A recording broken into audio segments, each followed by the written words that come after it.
અમદાવાદના ન્યુરાણી પારેસિસના કાર્યકરો દ્વારા યુવા સંમેલનનું આયોજન કરાયું.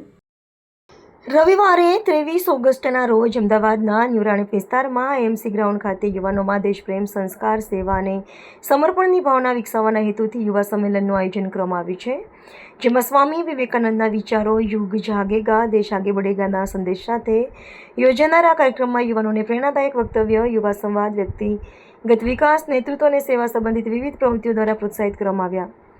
આ કાર્યક્રમનો મુખ્ય ઉદ્દેશ્ય યુવાનોમાં પ્રેરણા, શક્તિ, સંસ્કાર, સેવા અને સમર્પણની ભાવનાને વધુ મજબૂત બનાવવાનો છે. આ કાર્યક્રમમાં મોટી સંખ્યામાં યુવાનો ઉપસ્થિત રહીને અભિયાનને સફળ બનાવવામાં આવ્યું. આજે 23 ઓગસ્ટ 2026ના રોજ યુવા સંમેલનનું આયોજન કરેલું છે.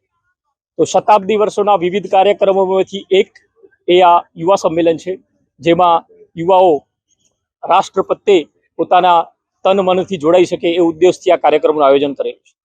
આજના સમયમાં વર્તમાનમાં આપણે જાણીએ છીએ કે યુવાઓ કેવા કેવા માર્ગ ઉપર જઈ રહ્યા છે.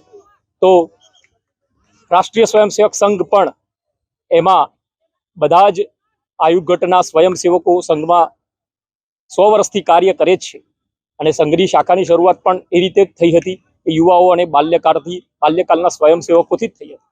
તો અત્યારે પણ યુવાઓ વધુમાં વધુ રાષ્ટ્રના કાર્યમાં સમર્પિત ભાવથી જોડાય એ ઉદ્દેશથી આ યુવા સંમેલનનું આયોજન કરેલું છે.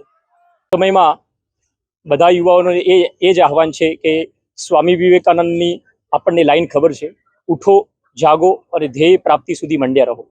તો આપણે પણ આ રાષ્ટ્રના કાર્ય માટે પોતાની આળસ ખંખેરી પોતાના સમયનું સમર્પણ, આપણો સમય ક્યાં ક્યાં જાય છે એનું મૂલ્યાંકન કરી અને આપણા સમયનો સદુપયોગ આ રાષ્ટ્રના ઉત્થાન માટે કરીએ, એ જ અભ્યર્થના સાથે બધા યુવાનોને ભારત માતા કી જય.